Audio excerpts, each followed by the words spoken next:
अगर किस्मत से मिलेंगे कहीं, ना देखेंगे तुझको ना अपना चेहरा दिखाएंगे। कि अगर किस्मत से मिलेंगे कहीं, ना देखेंगे तुझको ना अपना चेहरा दिखाएंगे। अनजान मुसाफिर की तरह तुम भी निकल जाना और अनजान मुसाफिर की तरह हम भी निकल जाएंगे। जय हिंद। आज की इस वीडियो में हम लोग देखने वाले हैं उत्सर्जन तंत्र का पार्ट 2। उत्सर्जन तंत्र का पार्ट 2, जिसमें पार्ट 1 वीडियो में हमने सभी चीज बता दिया है कि उत्सर्जन क्या है, उत्सर्जित अंग कौन सा है। उत्सर्जन एक प्रक्रिया है जिसके द्वारा उत्सर्जित पदार्थ को बाहर निकाला जाता है। तो जिस अंग के द्वारा निकाला जाता है वह अंग उत्सर्जित अंग, जो निकला हुआ उत्सर्जित पदार्थ, यह क्रिया उत्सर्जन कहलाती है। जिसमें से मतलब मुख्य उत्सर्जित अंग में किडनी आता है। तो इस पार्ट 2 वीडियो में हम लोग मुख्य रूप से किडनी के बारे में अध्ययन करेंगे। तो चलिए हम लोग स्टार्ट करते हैं। दोस्तों, जो किडनी होता है यह मुख्य उत्सर्जित अंग में आता है। मुख्य उत्सर्जित अंग में हमारा सबसे महत्वपूर्ण है तो कौन है? किडनी है। आगे देखते हैं, किडनी का काम है ब्लड का छानना। देखिए यहाँ दो क्रिया होता है, ब्लड का छानना और ब्लड का शुद्धिकरण। ब्लड का शुद्धिकरण उसे कहते हैं जब ब्लड में केवल ऑक्सीजन को मिला दिया जाता है तो उसे शुद्धिकरण कहते हैं। तो यह ब्लड को शुद्धिकरण करने का काम हृदय करता है, जो कि हम पहले के वीडियो में आप लोगों को बता दिया है। और जो किडनी होता है वो ब्लड को शुद्धिकरण नहीं करता है, ब्लड को छानता है। क्लियर? ब्लड को शुद्धिकरण करता है फेफड़ा और ब्लड को छानता कौन है? तो किडनी। आइए हम लोग आगे देखते हैं कि जो ब्लड किडनी का काम है पेशाब का निर्माण करना। पेशाब जो मूत्र होता है, मूत्र का निर्माण करता है कौन? किडनी। तो जस्ट थोड़े देर बाद पहले इस सबको जानने के बाद हम लोग देखेंगे कि पेशाब कैसे बनता है हम लोगों के शरीर में। आगे हम लोग देखते हैं कि जो किडनी का काम है वो पीएच मान को नियंत्रित करना। अम्ल और क्षार, एसिड और बेस, एसिड और बेस इन दोनों की मात्राओं को नियंत्रित करने का काम करता है हमारे शरीर में कौन? तो किडनी। अगर किडनी काम करना बंद कर दे तो कभी अम्ल की मात्रा ज्यादा हो जाएगा तो कभी क्षार की मात्रा ज्यादा हो जाएगा, और इस तरह हम लोगों की पूरा शरीर क्या हो जाएगा? बर्बाद हो जाएगा। कई प्रकार की बीमारी उत्पन्न होंगे। जैसा कि हम लोग देखते हैं कि खेतों में ज्यादा अम्ल हो जाता है तो अम्ल को काटने के लिए हम लोग चूना डालते हैं, अम्ल हो जाता है तब भी फसल नहीं उत्पन्न होता है। और खेत में ज्यादा क्षार भी हो जाए तो उसमें भी नहीं होता है, तो उसके लिए हम लोग का दूसरा और पोटाश वगैरह ये सब चीजों का उपयोग करते हैं ताकि उसकी जो पीएच मान बरकरार रहे। अगर जो कोई अम्ल भी ज्यादा होता है या क्षार भी ज्यादा होता है तो अभी गड़बड़ हो जाता है। तो इन सभी का बैलेंस बनना बहुत ही जरूरी है हम लोगों के जीवन में। इसीलिए हम लोग के शरीर में जो भी पदार्थ बन रहा होता है उसका पीएच बैलेंस करने के लिए हमारा कौन सा है? किडनी। तो किडनी एक जो क्या है प्रमुख उत्सर्जित अंग है। यह ब्लड को छानता है, यह पेशाब का निर्माण करता है, यह पीएच मान को नियंत्रित करता है, यह जहर को निष्क्रिय करता है। इस चीज को थोड़ा सा ध्यान से समझिएगा। अगर एग्जाम में क्वेश्चन पूछता है कि अगर कोई व्यक्ति जहर खाकर, किसी व्यक्ति का मृत्यु जहर से हुआ है तो सबसे पहले कौन सा अंग मरेगा? तो लड़का बोलता है किडनी। नहीं भैया, सुन पहले क्या करता है। किडनी में ये गुण पाया जाता है कि ये जहर को निष्क्रिय कर देता है। अगर कोई जहर हम खाते हैं तो उसके जब ये किडनी में जाएगा, अगर कोई जहर हम खाते हैं वो किडनी में जाएगा तो सबसे पहले हमारा किडनी को मारेगा, तो किडनी को नहीं मारेगा। इसलिए क्योंकि किडनी में ये गुण पाया जाता है, ये किडनी जहर को निष्क्रिय कर देता है। किडनी जहर को निष्क्रिय कर देता है। अगर जहर बहुत हाईलाइट मतलब बहुत ज्यादा जहरीला जहर है तो उस समय हमारा किडनी मर जाता है और व्यक्ति की मृत्यु हो जाती है। तो किडनी मरने से पहले हमारा लीवर मरता है, क्योंकि जो भोजन जाता है तो जो पाचन होकर किडनी में जाने से पहले वो लीवर के पास जाता है, तो सबसे पहले लीवर मरता है। तो इसीलिए अगर किसी व्यक्ति की मृत्यु जहर देने से हो गया होता, अगर मान लीजिए कोई व्यक्ति है उसका मृत्यु हुआ है और पता चलता है कि नहीं जहर से इसका मृत्यु हुआ है, तो उसके लिए पोस्टमार्टम किया जाता है। और पोस्टमार्टम में यह बात को पता लगा कि आपके शरीर का सबसे पहले कौन सा पार्ट मरा हुआ है। तो जब पता चल गया कि लीवर, आज भैया लो लीवर मरा है तो पता चल जाएगा कि हाँ ये जहर से मृत्यु इसका हुआ है। तो यहाँ पर समझ गए ना, अगर कोई किसी व्यक्ति के मृत्यु जहर से हुआ है तो सबसे पहले उसका कौन सा अंग भंग होगा? तो लीवर।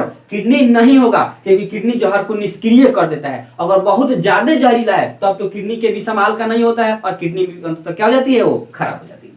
और थोड़ा सा कॉमन एक चीज देखेंगे कि एक व्यक्ति में किडनी की संख्या 2 होती है। एक किडनी का वजन 140 ग्राम होता है तो 2 किडनी का जो वजन होगा 280 ग्राम होगा। और जो किडनी की इकाई को मतलब यूनिट को नेफ्रॉन कहते हैं। अच्छा, इकाई क्या थोड़ा समझिएगा। देखिए जो घर बनता है तो घर हम लोग कहते हैं ईंटा से बनते हैं, तो उसमें सीमेंट वालू नहीं लगा हुआ होता है। लेकिन मुख्य रूप से किस पदार्थ को उपयोग किया गया है? मुख्य मतलब कि सबसे ज्यादा किसका उपयोग किया गया है, समझ रहे हैं ना। तो किडनी को बनाने में जैसे कि ईंटा, जैसे घर बनाने में सबसे पहले क्या बनाया जाता है? ईंटा को, एक एक ईंटा को जोड़ कर दीवार बनाया जाता है। क्या? दीवार। दीवार से फिर 4 दीवार, 4 दीवार से एक कमरा, कमरा से एक बड़ा महल, है ना, एक कमरा, कमरा से चार कमरा, चार कमरा से एक मंजिला, फिर ऐसे करते करते एक महल बन जाता है। उसी प्रकार सेम होता है कि जो नेफ्रॉन होता है, तो किडनी की इकाई को क्या कहते हैं? नेफ्रॉन। किडनी की इकाई को क्या कहते हैं? नेफ्रॉन। इकाई मतलब वह पदार्थ किस चीज से बना है, तो किडनी किस चीज से बना है? तो नेफ्रॉन से बना है। नेफ्रॉन कहाँ होता है? जस्ट थोड़ी देर में हम बता रहे हैं। अब देखिए, जो किडनी के अध्ययन को हम लोग नेफ्रोलॉजी कहते हैं, किडनी के अध्ययन को नेफ्रोलॉजी कहते हैं। जिस तरह कोशिका के इकाई को, जो कोशिका क्या है, जीवों की संरचनात्मक एवं क्रियात्मक इकाई को कोशिका कहते हैं। कोशिका के अध्ययन को, कोशिका का वैज्ञानिक नाम साइटो है, कोशिका के अध्ययन को साइटोलॉजी कहते हैं। इसी प्रकार वृक्क का जो इकाई होता है नेफ्रॉन होता है, और वृक्क की अध्ययन को नेफ्रोलॉजी कहते हैं। और इसके लिए जो स्पेशलिस्ट डॉक्टर होते हैं उसको नेफ्रोलॉजिस्ट कहते हैं। समझ पा रहे हैं ना? किडनी के अध्ययन को नेफ्रोलॉजी, और इसके लिए जो स्पेशलिस्ट डॉक्टर होते हैं, जो विशेष रूप से किडनी का पढ़ाई किए हुए होते हैं, जो विशेष रूप से ज्यादातर खाली किडनी का इलाज करते हैं, तो वैसे डॉक्टर को नेफ्रोलॉजिस्ट कहते हैं। क्लियर? और जो किडनी में पथरी हो जाते हैं, आजकल बहुत ही आम बात है, आप लोग सुन रहे हैं किडनी में पथरी हो जाए, तो किडनी में पथरी क्यों होता है? उसमें एक पदार्थ होता है calcium oxalate. Calcium oxalate, kidney में पथरी का निर्माण कैल्शियम ऑक्सीलेट नामक पदार्थ के कारण होता है। यह कैल्शियम ऑक्सीलेट नामक पदार्थ किडनी में कहां से चला जाता है? तो जो भी भोजन वगैरह हम लोग दूषित भोजन वगैरह खाते हैं, या कहीं से भी कुछ उठाकर खा लेने से, मतलब कि अच्छा से साफ सुथरा न रखा हुआ उसका सेवन कर लेने से, ये कैल्शियम ऑक्सीलेट नामक पदार्थ का निर्माण हमारे पथरी में हो जाता है। या देखिएगा, जो हम लोग खाना खाते हैं चावल वगैरह, तो उसमें आकर वगैरह होता है, तो उससे भी ये पदार्थ का निर्माण हमारे पेट में हो जाता है, जिसके कारण पथरी में जो क्या हो जाता है, किडनी में पथरी का निर्माण हो जाता है। क्लियर? तो किडनी में पथरी होता है कैल्शियम ऑक्सीलेट के कारण। आगे देखते हैं जो किडनी होता है, तो देखिए किडनी का ये नामांकित चित्र है, ये काटा हुआ भाग है, किडनी का काटा हुआ भाग है, इसको हम बता रहे हैं अभी।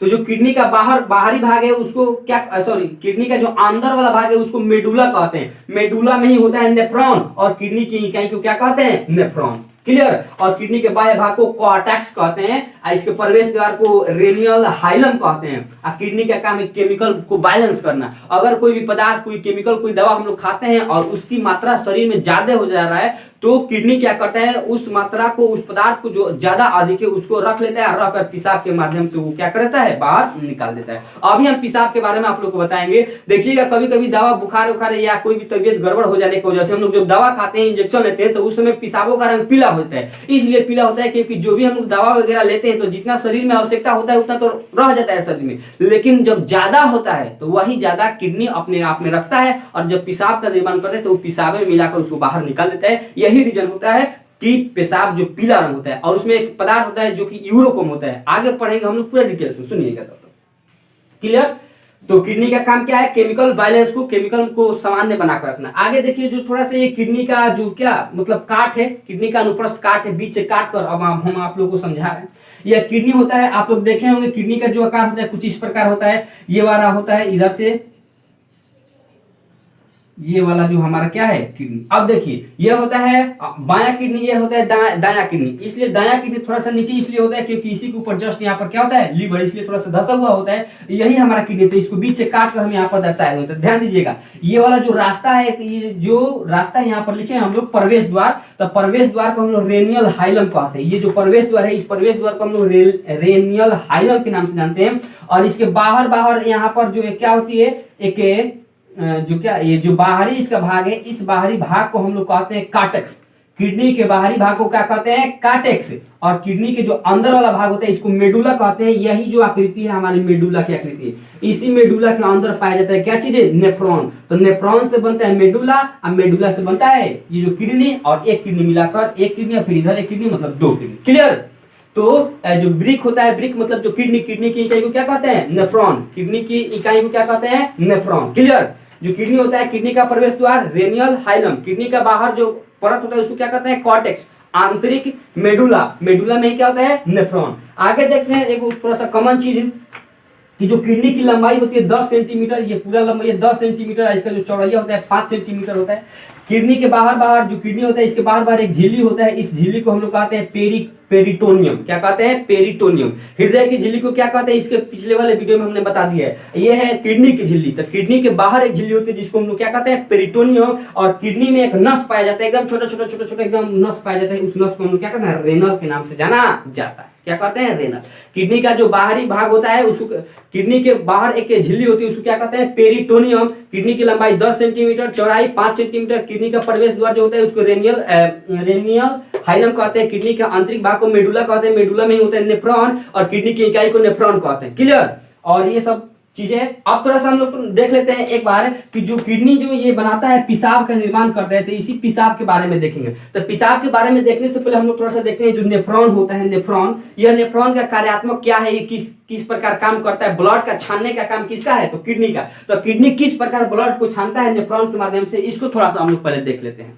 अब हम लोग देखते हैं थोड़ा जो किडनी का जो इकाई होता है, किडनी का यूनिट जो नेफ्रॉन होता है। तो अभी हम आप लोगों को बताएं कि जो नेफ्रॉन होता है वो किडनी की इकाई होती है, क्योंकि किडनी का जो निर्माण होता है वो किडनी के अंदर पाया जाने वाला जो मेडुला होता है वो मेडुला से होता है, और उस मेडुला के अंदर पाया जाता है नेफ्रॉन। तो चलिए हम थोड़ा सा देखते हैं जो नेफ्रॉन किस तरह कार्य करता है। आइए, तो देखिए यह जो आकृति आप लोग को दिख रहा होगा, ये पूरा का पूरा भाग ही इसको हम नेफ्रॉन कहते हैं। ये जो आकृति है यह नेफ्रॉन की आकृति है, पूरा भाग हमारा नेफ्रॉन को आता है, पूरा भाग को नेफ्रॉन कहा जाता है। ये जो नेफ्रॉन होता है, देखिए ये इस नेफ्रॉन की आगे देखिए कुंभ की तरह आकृति बनी हुई है। ध्यान दीजिएगा, यहाँ पर जो मच्छरदानी की तरह कुछ आकृति आप लोग को दिख रहा है, मच्छरदानी, तो यही जो मच्छरदानी की तरह आकृति होती है इसी को हम लोग ग्लोमेरुलस कहते हैं। इस मच्छरदानी की जैसी आकृति को ग्लोमेरुलस कहते हैं। इस ग्लोमेरुलस का काम होता है कि ब्लड को छानना। किस तरह यह छानता है, आइए हम लोग ध्यान देते हैं। ये वाला भाग जो हमारा ग्लोमेरुलस कहलाता है, यहाँ पर जो आप लोग को तख्ता की तरह चतुर्थ मतलब ये भाग जो दिख रहा है, ये वाला पोर्शन, इसको हम लोग कहते हैं वोमेन संपुट या वोमेन कैप्सूल के नाम से जानते हैं। वोमेन संपुट या वोमेन कैप्सूल के नाम से इस भाग को हम लोग कहते हैं। आगे जो भाग होता है ये न्यूरॉन का पूंछ होता है, नेफ्रॉन का पूंछ होता है ना। ये पूरा भाग हमारा नेफ्रॉन कहलाता है। आइए हम लोग देखते हैं, ध्यान दीजिए। तो देखिए जो नेफ्रॉन होता है, नेफ्रॉन का मुख्य काम यही है कि जो ब्लड में पार्टिकल्स, कुछ अवयव अपद्रव्य घुले हुए होते हैं, मर गए आरबीसी डब्ल्यूबीसी वगैरह जो होते हैं, उसमें से कुछ अपद्रव्य होते हैं, उनका छानना है। तो देखिए यहाँ पर जब ब्लड आता है तो ब्लड को ये तो ग्लोमेरुलस चूस लेता है, ब्लड को छोड़कर अब बाकी जो अपद्रव्य होता है उसको छान लेता है। तो ध्यान दीजिए, ग्लोमेरुलस को इतना पता ना है, ये भी बच्चा है, इसको उतना नॉलेज नहीं है, वैसे पदार्थ को भी छान कर इधर भेज देता है जो पदार्थ हम लोगों के शरीर के लिए लाभदायक होता है। इस रास्ते से आएगा इधर, फिर ये चला जाएगा पेशाब नली में यहाँ, और ये फिर पेशाब का निर्माण हो जाएगा। ठीक है, तो देखिए यहाँ से जो ब्लड को चूसता कौन, ब्लड में जो पार्टिकल छोटे छोटे कण होते हैं उसको चूसता कौन है, ग्लोमेरुलस। लेकिन ग्लोमेरुलस को इतना पता नहीं है कौन शरीर के लिए लाभदायक है, कौन लाभदायक नहीं है। तो जो लाभदायक नहीं है उसको तो छानता है, उसको भी छान देता है जो शरीर के लिए लाभदायक है, तो उसको इधर भेज देता है। तो इसीलिए यहाँ पर होता है वोमेन संपुट। वोमेन संपुट कहते हैं ग्लोमेरुलस को, ये चाचा काहे लिए इसको छान दिए, ये जो होता है जो शरीर के लिए लाभदायक है। तो जब चाचा को समझ में न आया है तो फिर ये जो वोमेन संपुट है, वोमेन संपुट ही इसका क्या करता है, इसको फिर से छानता है। यानी कि पुनः अवशोषण, ध्यान रखिएगा ये क्वेश्चन पूछता है कि पुनः अवशोषण शरीर के किस भाग में होता है, तो किडनी में। किडनी के कौन से भाग, तो यही किडनी की जो इकाई जो नेफ्रॉन होता है, इसी नेफ्रॉन में पुनः अवशोषण होता है। पुनः अवशोषण मतलब एक बार शोषण हो गई फिर दूसरा बार शोषण, जैसे कि मरीजों का पुनः अवशोषण होता है, पता है कि नहीं पता है। पहले तो मेडिकल वाला चूस लेता है, पूरा अवशोषण कर लिया, और फिर दूसरा रूप उसके बाद डॉक्टर वो पूरा चूसता है, समझ गए ना। पहले डॉक्टर चूसेगा और फिर उधर से मेडिकल वाला चूसेगा। तो मरीज का जिस तरह पुनः अवशोषण, पूरा शोषण उसको कहते हैं पुनः शोषण, यहाँ होता है पूरा पुनः अवशोषण, समझ पा रहे हैं ना। ग्लोमेरुलस का काम क्या है, पहले अल्ट्रा फिल्ट्रेशन की क्रिया करेगा। अल्ट्रा फिल्ट्रेशन जिसको हिंदी में निस्पंदन कहते हैं, यही निस्पंदन क्रिया के द्वारा ब्लड के जो कुछ पार्टिकल्स होते हैं उसको छानकर इधर भेज देता है। ठीक है, और दूसरा होता है कि रक्त से कणों को छानना, यही बात करता है। जो ये छानता है ना, उस क्रिया को अल्ट्रा फिल्ट्रेशन हिंदी में निस्पंदन कहते हैं। कण को छानता है, दूसरा है कि रक्त को वापस भेजता है। जो अच्छा खासा रक्त है, जो जिसमें कोई दिक्कत ना है, तो उसको क्या करता है, वो फिर वापस भेज देता है ताकि वो फिर क्या हो जाए, अपना काम में लग जाए। क्लियर, ये ग्लोमेरुलस का काम समझ गए। अगला है जो वोमेन संपुट। तो वोमेन संपुट का काम है कि ये आवश्यक पदार्थ का पुनः अवशोषण। जो ग्लोमेरुलस को, वैसे पदार्थ को भी ग्लोमेरुलस कभी कभी छान देता है जो शरीर के लिए लाभदायक है, उसको भेज देता है इधर पेशाब के रास्ते वाला में। तो इधर होता है वोमेन संपुट। चाचा कहाँ भेज लो, वो अब चाचा की तो हालत खराब, इसलिए जो वोमेन संपुट है फिर इसका पुनः अवशोषण होता है। बार बार बता रहे हैं बाबू, इसको ध्यान दीजिएगा। क्वेश्चन पूछता है कि शरीर के किस भाग में पुनः अवशोषण होता है, तो किस भाग में, किडनी। किडनी ना रहे तो नेफ्रॉन, अगर दोनों रहे तो दोनों। क्लियर, ज्यादा बढ़िया था नेफ्रॉन को देंगे, फिर उसके बाद किडनी को। दूसरा काम है यूरिया को अलग करना। ये यूरिया जो होता है, यूरिया जो हमारे शरीर में जो पेशाब बनता है, पेशाब में जो यूरिया होता है उसको अलग करना। और फिर उसके बाद ये जो नेफ्रॉन होता है, तो पूरा नेफ्रॉन का ओवरऑल काम जानेंगे तो ब्लड को छानना और दूसरा पेशाब का निर्माण करना है ना। यूरिया को पेशाब में मिलाकर फिर इसे बाहर निकाल देना और पेशाब का निर्माण करना। तो ध्यान दीजिएगा यहाँ पर थोड़ा सा कि देखिए ये वाला जो पार्ट है हमारा किडनी है, दो किडनी दो होता है, और जो दायां वाली किडनी होती है वो थोड़ा सा ऊपर है, बायां वाली किडनी थोड़ा सा ऊपर है, दायां वाली किडनी थोड़ा सा नीचे होती है। इसलिए क्योंकि जो दायां वाला भाग है, तो दायां वाला भाग में ऊपर हमारा लीवर होता है, तो लीवर की वजह से ये थोड़ी सी दबी हुई होती है। यही रीजन होता है कि दायां वाला जो किडनी होती है वो थोड़ा सा नीचे होती है। आगे देखते हैं कि ये दोनों किडनी से एक नस निकली हुई होती है, दोनों किडनी से एक नस निकली होती है। इस नस को हम लोग क्या कहते हैं, मतलब एक नस नहीं नली कह दीजिएगा, इसीलिए इसको मूत्र नली कहते हैं। क्या कहते हैं, मूत्र नली। इसी के माध्यम से जो मूत्र बनाता है किडनी जो मूत्र बनाता है, उस मूत्र इसी नली के माध्यम से इधर ये जो आ जाता है मूत्राशय में, इसको कहते हैं मूत्राशय। और यहाँ पर जो मूत्र मार्ग होता है, तो मूत्र मार्ग के माध्यम से शरीर से बाहर निकल जाता है। पेशाब खत्म हो गया। तो ध्यान दीजिए, पेशाब जो मेल और फीमेल, देखिए यहाँ तो सेम पाया जाता है, लेकिन मेल में पेशाब निकालने की प्रक्रिया अलग होती है। मेल में जो होता है वो जिस रास्ते से स्पर्म डोनेट होता है, जिस रास्ते से स्पर्म निकलता है उसी रास्ते से पेशाब निकलता है। लेकिन फीमेल में ऐसा नहीं होता है। फीमेल में जिस रास्ते से ओवम निकलता है उस रास्ते से जो पेशाब नहीं निकलता है, उसके लिए दूसरा अलग है। तो इस चीज को हम लोग पढ़ेंगे जब जनन चैप्टर पढ़ेंगे तब। इसके अगले वाला चैप्टर है या उसके आगे जो चैप्टर होगा उसमें जनन आएगा, उसमें जनन पढ़ाएंगे, तो उसमें हम लोग इस पढ़ेंगे कि मेल में पेशाब के लिए कौन सा रास्ता है और फीमेल में पेशाब के लिए कौन सा रास्ता है। ठीक है, तब तक ओवरऑल आप लोग ये समझ लीजिए कि किडनी पेशाब बनाता है या मूत्र नली के द्वारा मूत्राशय में, फिर मूत्र मार्ग के द्वारा फिर बाहर निकल जाता है। और पेशाब के बारे में थोड़ा सा हम लोग देखते हैं। देखिए जो पेशाब होता है, पेशाब में 95% जल की मात्रा होती है। 95 मतलब 95% पूरा का पूरा पानी होता है, उसमें यूरिया 2% पाया जाता है। पर एक व्यक्ति प्रतिदिन, मतलब एक व्यक्ति एक दिन में 25 से 30 ग्राम यूरिया का निर्माण करता है, जो पेशाब के रास्ते से होकर शरीर से बाहर निकल जाता है। आगे हम लोग देखते हैं कि जो पेशाब में लवण की मात्रा होती है वो 2% होती है, और बाकी यानी मतलब अन्य कोई 1% होता है, यानी कि पूरा का पूरा 100%। और सब जो पोषक तत्व जो भी होता है वो उसमें होता है। आगे कहते हैं जो ब्लड का जो ब्लड नहीं जो पेशाब है, पेशाब का पीएच मान 4.8 होता है। तो आप लोग अम्ल क्षार लवण पढ़े हैं, जिसका पीएच मान 7 वह उदासीन है ना, वह उदासीन, और जिसका पीएच मान 7 से कम वो अम्ल, और जिसका पीएच मान 7 से ज्यादा उछार। तो यहाँ पर 7 से कम है 4.8। तो जो पेशाब होता है वो एसिड मतलब कि क्या होता है, अम्ल। आगे कहते हैं देखिए जो पेशाब का पीला रंग होता है वो यूरोक्रोम के कारण होता है, लेकिन जो लेटरिंग मैदान उसका जो पीला रंग होता है वो बिलीरुबिन के कारण होता है। लेटरिन का पीला रंग बिलीरुबिन के कारण, और जो पेशाब का पीला रंग यूरोक्रोम के कारण होता है। पेशाब से कुछ गंध निकलता है, उस गंध वो जो गंध अमोनिया के कारण होता है। आप लोगों को कल के वीडियो में हम बताए थे, मतलब इसका पार्ट 1 वीडियो में बताए थे कि जो शरीर में उत्सर्जित पदार्थ के रूप में लीवर अमोनिया बनाता है ना, अमोनिया बनता है, और उस अमोनिया जो बहुत ही खतरनाक पदार्थ है, उस ज्यादा खतरनाक पदार्थ को कम खतरनाक पदार्थ यूरिया में लीवर बदलता है, समझ रहे हैं ना। और वही यूरिया आकर पेशाब में मिल जाता है। यानी कि जो पेशाब का गंध आता है किसकी वजह से आता है, अमोनिया की वजह से। पेशाब का गंध किसकी वजह से आता है, अमोनिया की वजह से। आप लोग देखिए जो हमारे शरीर में अमोनिया बनता है, तो अमोनिया को जो लीवर होता है वो यूरिया में बदल देता है, लेकिन यह 2 से 3 घंटा तक ही यूरिया के रूप में रहता है। अगर 2 से 3 घंटा के अंदर पेशाब को हम लोग बाहर न त्यागे तो फिर वह यूरिया अमोनिया में कन्वर्ट हो जाता है, तो हम लोग की कई प्रकार की बीमारी उत्पन्न होती है। रेलवे के जो रेलवे स्टेशन होता है, चाहे रेलवे होता है, उसके बगल में दीवार होता है, देखिएगा सब जाकर उसी पर पेशाब करता है, उसी को पेशाब करेगा। 1 साल 2 साल पेशाब करेगा, 1 साल 2 साल पेशाब करने के बाद उस दीवारों को गिरा देता है। पूरा पेशाब करेगा, पेशाब करने के बाद दीवार को गिरा देता है। इसका रीजन क्या है, इसका रीजन यह है कि देखिए जो हम लोग त्यागते हैं, पेशाब करते हैं तो यूरिया, लेकिन 1 से 2 घंटे में बन जाता है अमोनिया। इसीलिए जहां पर पेशाब किया जाता है, जहां पर मन एकदम गंध ऐसा देता है कि वहां जाने के बाद लगता है कि नाकवा फाट कर 4 हो जाएगा, ऐसा दिखता है ना, ऐसा होता है ना। इसके पीछे रीजन ये है, समझ गए ना। तो हमारे शरीर में अमोनिया बनता है, ज्यादा खतरनाक पदार्थ है, उसको कम खतरनाक पदार्थ यूरिया में लीवर बदलता है, समझ पा रहे हैं ना। और वह जो लीवर बदल देता है कम खतरनाक पदार्थ यूरिया में, और वह यूरिया को पेशाब में मिलाकर किडनी बाहर निकाल देता है। 2 से 3 घंटे के बाद अगर जो पेशाब हम लोग बाहर न निकाले तो फिर वो यूरिया अमोनिया बदल जाएगा, तो कई प्रकार की बीमारी होगी। इसलिए जब भी पेशाब लगे उसको उसी समय तुरंत बाहर त्यागने का प्रयास कीजिए, वरना ज्यादा देर तक उसमें रखने से, देखिए पेशाब तो एकत्र होता है इसी में, 1.5 लीटर के आसपास इसका कैपेसिटी होता है। इससे जब ज्यादा हो जाता है तो फिर पेशाब निकालने की अनुभूति होती है और हम लोग पेशाब निकालते हैं। कई लोग ऐसे मतलब उसको कोढ़िया होता है कि पेशाब लग रहा था लेकिन रजाई में से निकलेगा नहीं। इतना कोढ़िया होता है कि पेशाब लग रहा है फिर रजाई में से निकलेगा नहीं। अरे भाई तो आपका शरीर का पार्ट है, इसको तो कंट्रोल कीजिए ना, समझ पा रहे हैं ना।